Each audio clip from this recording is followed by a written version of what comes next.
দুটি ছোট কুকুরছানা একটি বড় পাত্রে জল নিয়ে খেলা করছে। হঠাৎ এক ধনী ব্যক্তি এসে তাদের বাধা দেয় এবং তাদের উপর জল ঢেলে উপহাস করে। এক গ্রামে দুই অসহায় কুকুরছানা বাস করত। তাদের স্বপ্ন ছিল গ্রামের মানুষের জন্য একটি জলের পাম্প বসানো, কিন্তু এক অহংকারী ধনী ব্যক্তি তাদের গরিব বলে উপহাস করল এবং তাড়িয়ে দিল। কুকুরছানা দুটি মন খারাপ করে বসে আছে। বড় ভাইটি সিদ্ধান্ত নেয় সে কাজ করবে।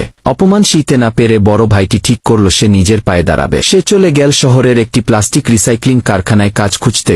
ছোট কুকুরটি হাড়ভাঙা খাটুনি খাচ্ছে। সে রাস্তা থেকে বোতল কুড়াচ্ছে, মেশিনে প্লাস্টিক গলিয়ে নতুন জিনিস তৈরি করছে। দিনরাত এক করে সে কাজ করতে লাগল। প্লাস্টিকের বোতল সংগ্রহ করা থেকে শুরু করে কারখানার কঠিন কাজ সবই সে করল শুধু তার লক্ষ্যের জন্য।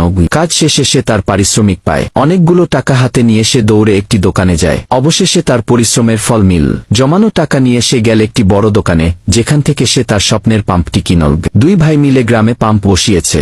গ্রামের মানুষ আনন্দ করছে। সেই ধনী ব্যক্তিটি লজ্জিত হয়ে সেখান থেকে পালিয়ে যাচ্ছে।